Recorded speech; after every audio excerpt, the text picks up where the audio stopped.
A Luísa Mel fala pela primeira vez sobre a expulsão do Instituto de Proteção de Animais que levava o nome dela. A apresentadora e ativista revela que teve graves problemas de saúde durante essa crise. E Luísa Mel desabafa também sobre outras polêmicas, como a acusação de roubar o cachorro da mulher da mansão abandonada. Uma cirurgia indesejada. Quando eu acordei, ele tinha feito uma plástica no meu umbigo e uma lipo nas minhas axilas. Depressão. O cabelo todo no chão. E eu, assim, pesando 45 quilos, sabe? Divórcio. Eu tô internada de novo, tive outra convulsão. 2 internações. Eu lembro de uma médica falando pra mim, você tá entendendo que você podia ter ficado com metade do seu corpo paralisado pra sempre? Cancelamentos na internet. O que eu fiz pra despertar tanto ódio? E a ameaça de perder a Associação de Proteção Animal que ela fundou e ajudou a sustentar por 8 anos. É aí que foi que começou o pesadelo da minha vida. A apresentadora recebeu com exclusividade o Domingo Espetacular no apartamento dela, nos Jardins, área nobre de São Paulo, e abriu o coração, sem medo de tocar nas feridas. Eu prejudiquei minha vida. Se não tivesse meu filho, assim, eu não estava mais aqui para contar essa história. Luísa era o nome de uma avó, Mel, por causa do pão de mel que ela vendia na infância no bairro Bom Retiro, região central de São Paulo. Foi assim, então, que a Marina Zatz de Camargo se tornou a Luísa Mel, a influenciadora pet mais conhecida do Brasil. E eu não sei se eu posso falar isso, mas muito amada por uns e também muito atacada por outros, né? Sim, pode falar isso. 21 anos de trabalho renderam a Luísa Mel uma popularidade invejável. 4 milhões de seguidores. Nem todos amorosos. Você recebe muito ódio na internet? Tem muito hater, muito julgamento, muita pedrada? Muita.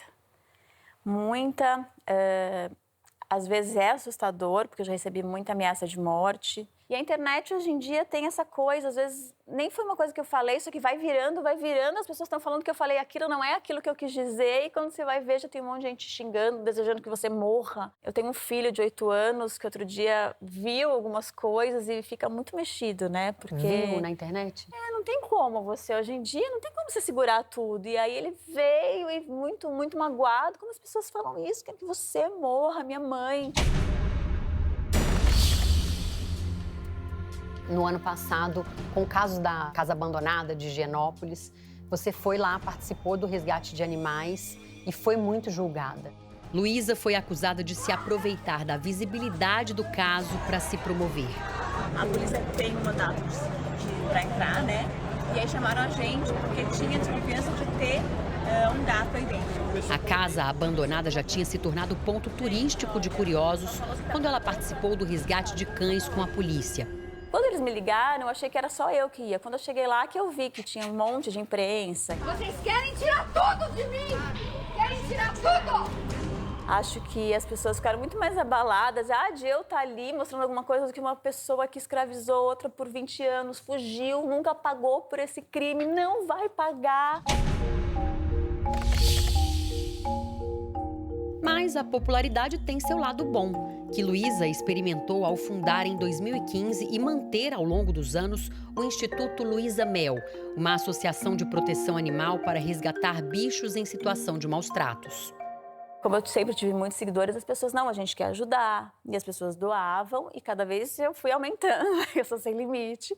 E eu fui aumentando, construí um hospital veterinário particular, de primeiro mundo. Foram quase 8 anos de trabalho, milhares de animais resgatados. Eu sou a pessoa o quê? Que capta o dinheiro, que faça publicidade, que leva os artistas, né, que traga os patrocinadores, que doa a minha imagem gratuitamente para fazer publicidade em troca de ração, por exemplo, para o Instituto.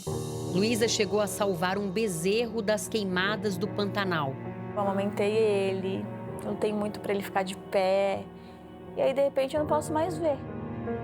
O bezerro Benjamin é só um dos animais que ela não consegue mais visitar.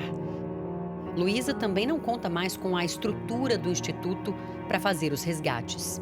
Em abril, o Instituto trocou de nome, né? Deixou de ser Instituto Luísa Mel e passou a ser Instituto Caramelo. Isso foi um processo decidido em conjunto, em comum acordo? Como é que foi essa mudança? Olha, infelizmente, isso já vinha se arrastando desde o ano passado. Foram coisas inacreditáveis que eu passei, assim, nos últimos anos da minha vida. Os desentendimentos começaram depois que Luísa foi internada em maio de 2022. Fui internada ontem, tive uma convulsão. Eu caí no chão, mexi minhas costas.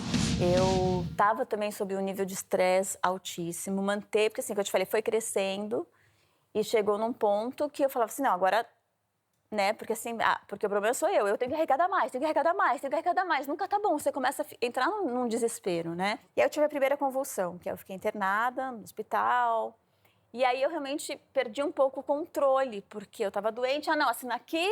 Luísa conta que assinou documentos sem saber do que se tratava.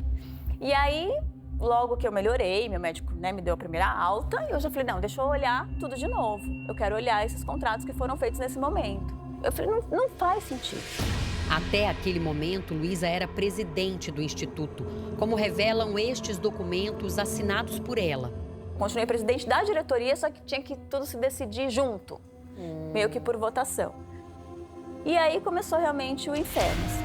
Meses depois, Luísa sofreu uma nova convulsão. De novo, tive outra. A vida pessoal de Luísa também precisava de um resgate. Em 2021, ela enfrentou um divórcio pouco depois de uma cirurgia traumática. Ela conta que foi sedada para um procedimento estético simples com um dermatologista, mas acabou sendo submetida a uma lipoaspiração nas axilas e na barriga. As cicatrizes existem até hoje. Mas é tão absurdo pensar que ele quer fazer um procedimento no seu corpo e pede uma autorização para o seu marido. Ele não te pediu, ele não te consultou. Não, e ele falou, não, vai ficar muito melhor, ela tem muita gordura. Quando eu acordei, ele falou isso pra mim, não, eu te tirei um bifão, você tinha muita gordura aqui, não dava. E eu, sabe, você tá ainda meio anestesiada. E do umbigo, seu umbigo já tava de velha. E isso me causou um problema muito grande de autoestima, então eu também não conseguia me relacionar com nenhum homem. A crise na vida pessoal já estava instalada quando os problemas no Instituto se agravaram. Mas você foi traída por alguém? Fui muito traída, né? Porque eu peguei coisas absurdas. Não adianta, vocês podem falar, é louca, eu não sou louca. E aí eu me afastei um pouco, quando eu fui voltar, eles falaram pra mim, olha, a gente conseguiu doações, a gente doou muitos cachorros no evento de adoção, a gente já tem milhões de seguidores nas redes sociais, a gente já tem os artistas que nos seguem, a gente não precisa mais de você. Luísa afirma que nunca ganhou dinheiro pelo trabalho no Instituto. Nada. Muito pelo contrário. Durante 6 anos eu usava o motorista do meu ex-marido, a gente que punha gasolina, o meu ex-marido fez muitas doações. Estes são alguns dos comprovantes de transferências bancárias que o então marido de Luísa, Gilberto Zaborowski, fez ao Instituto em 2018, 2019 e 2020. Ao todo, R$20 mil. As pessoas, do que eu vivo? Eu tenho imóveis que eu alugo, tenho dinheiro desde a época da televisão que eu guardei. Então, assim, muitas coisas que eu fazia publicidade, eu dava para o Instituto. Mas as publicidades do Instituto, eu fazia de graça para o Instituto. Em nota, o atual Instituto Caramelo afirmou que as desavenças começaram quando Luísa, após seu divórcio, passou a exigir ter ganhos financeiros pessoais nas parcerias do Instituto. O texto informa ainda que Luísa segue até o momento como associada, mas em processo de expulsão por falta grave e falsas alegações contra o Instituto e contra seus dirigentes. Nome, imagem, credibilidade. Tudo que Luísa emprestou ao Instituto nos últimos anos agora pertence só a ela novamente. Eu sou outra pessoa hoje em dia, muito mais madura, muito mais sofrida também. Mas o sofrimento, ele te amadurece, ele te modifica. Então hoje eu tô namorando de novo, eu já voltei a gostar, me respeitar. Qual que é o próximo desafio? Qual é a minha lição nisso? O que eu tenho que me tornar melhor?